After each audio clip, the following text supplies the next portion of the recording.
ఆంధ్రప్రదేశ్ ముఖ్యమంత్రి వైఎస్ జగన్మోహన్ రెడ్డి ఎన్నికల మేనిఫెస్టోను ప్రకటించారు. చంద్రబాబు ఇప్పటికే సూపర్ 6 పేరుతో తమ సంక్షేమ పథకాల మీద ప్రచారం చేస్తున్నారు. ఇప్పుడు వైసీపీ మేనిఫెస్టో మీద స్పష్టతను రావడంతో రెండు పార్టీల హామీలతో కొత్త చర్చ మొదలైంది. ఇద్దరు నేతలు హామీలతో కలిసి వచ్చేది ఎవరికి అనే చర్చ మొదలైంది. జగన్ తాను అమలు చేసిన నవరత్నాలతో తిరిగి అధికారంలోకి వస్తానని నమ్మకంతో ఉన్నారు. తాజా మేనిఫెస్టోలో కొన్ని పథకాల పరిమితిని పెంచారు. జగన్మోహన్ రెడ్డి తన ఎన్నికల మేనిఫెస్టోలో నవరత్నాలను కొనసాగిస్తున్నట్టు జగన్ ప్రకటించారు. అమ్మఒడి 15,000 నుంచి 17,000కు పెంచారు.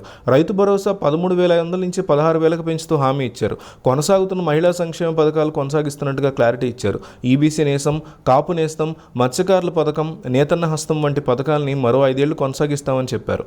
అర్హత ఉన్న ప్రతి మహిళకి ఇంటి పట్టా ఇస్తామని హామీ ఇచ్చారు. అయితే అమ్మఒడి పథకం ప్రస్తుతం ఇస్తున్నట్టు ఒక్క బిడ్డకే పరిమితం చేశారు. అదే సమయంలో చంద్రబాబు ఇచ్చిన హామీలను టీడీపీ నేతలు గుర్తు చేసుకుంటున్నారు.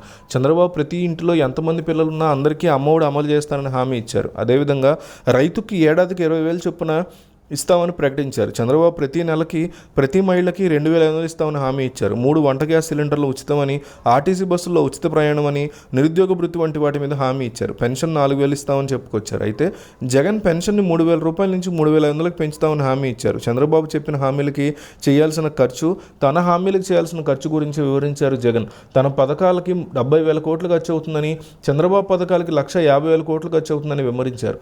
అయితే ఇక్కడ పథకాల అమల్లో ఒకటే కీలక అంశంగా మారబోతోంది. జగన్ ప్రతి సభలోనూ చంద్రబాబు విశ్వసనీయత గురించి ప్రస్తావిస్తున్నారు.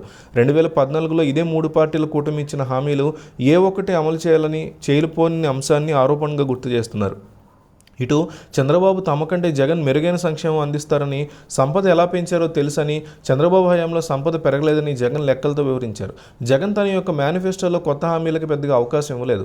చంద్రబాబు నాయుడు ఇచ్చినటువంటి హామీలు జగన్ ప్రకటించిన మేనిఫెస్టోలో ప్రజలు ఎవరి వైపు మొగ్గు చూపిస్తున్నారో, ఎన్నికల్లో ఎవరు కలిసి వస్తుందో చూడాలి.